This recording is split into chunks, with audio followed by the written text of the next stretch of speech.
হ্যাঁ, মেয়েদেরকে আল্লাহ পাক রব্বুল আলামিন রুজি রোজগার করতে বলেননি। এ কথা কোনো আয়াত বা হাদিস দ্বারা আল্লাহ পাক এই হুকুম করেননি যে মেয়েদেরকেও আয় উপার্জনের জন্য মাঠে ঘাটে যেতে হবে, চাকরিতে যেতে হবে, ব্যবসায় প্রতিষ্ঠানে যেতে হবে, বলেননি। তাহলে তাদের রুজি রোজগার আসবে কোত্থেকে? মেয়েরা কোথা থেকে খেতে পাবে? হ্যাঁ, মহিলাদের সংখ্যা পৃথিবীতে বেশি আজকে পৃথিবীতে, ওরা খেতে পাবে কোথা থেকে? তাহলে এর উত্তর কি? হ্যাঁ, কি করেছেন? আল্লাহ পাক তাদের ব্যয় বহন অন্যের উপর ফরজ করেছেন। পৃথিবীতে কেউ না কেউ অবশ্যই আছে যাদের ওপর যতগুলি পৃথিবীতে মেয়েরা আছে, সাবালিকা হোক আর নাবালিকা হোক আর বিবাহিতা হোক আর অবিবাহিতা হোক, সকলের ব্যয় বহন করা, না নাফকা খরচা বহন করা কারো না কারো ফরজ আছে। মেয়ে পৃথিবীতে জন্মে এসেছে, যার ঘরে জন্মেছে বাবার ওপর তার ব্যয় বহন ফরজ। মেয়ের বিবাহ দিয়ে দিয়েছে, তখন তার স্বামীর ওপর ফরজ। মেয়ে তালাক হয়ে চলে আসলো, মেয়ে স্বামী হারা হয়ে গেল, তার দেখাশোনার জন্য সাবালক ছেলে আছে, তাহলে ছেলের ওপর ফরজ।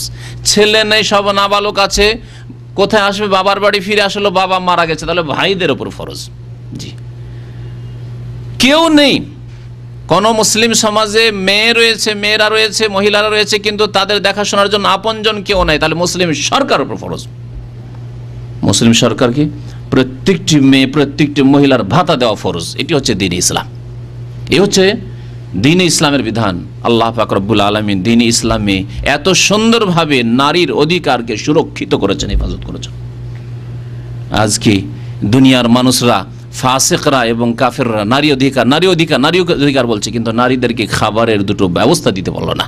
তাদেরকেও কলকারখানায় গিয়ে, রাশিয়া থেকে কারখানায় সমানভাবে কাজ করতে হবে, পশ্চিমা দেশে ইউরোপ আমেরিকাতে গিয়ে নিজের সৌন্দর্য পেশ করতে হবে এবং দোকানে দাঁড়াইতে হবে, সারাদিন দাঁড়িয়ে থাকতে হবে, তাহলে দুটো রুজি রুটি ভাত পাবে, নাহলে খেতে পাবে না। ইসলামে এই সমস্ত কাজ নিষেধ করা হয়েছে। মেয়ে তুমি বাড়িতে বসো, মা তুমি বাড়িতে বসো, খালা তুমি বাড়িতে বসো, মেয়ে তুমি বাড়িতে বসো, তোমার খাবার কেউ না কেউ পৌঁছাবে। কেউ যদি পৌঁছাবার না থাকে, তাহলে মুসলিম সরকারের ফরজ করেছি আমি আল্লাহ, তাদেরকে পৌঁছাতে হবে।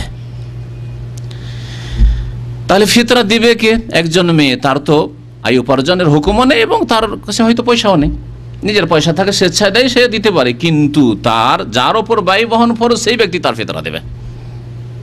যতদিন বিবাহ হয়নি বাবা দেবে, বিবাহ হয়ে গেছে স্বামী দেবে, বিবাহ হয়ে গেছে স্বামী নেই, স্বামী মারা গেছে, ছেলেরা দেবে, মায়ের ফিতরা দেবে।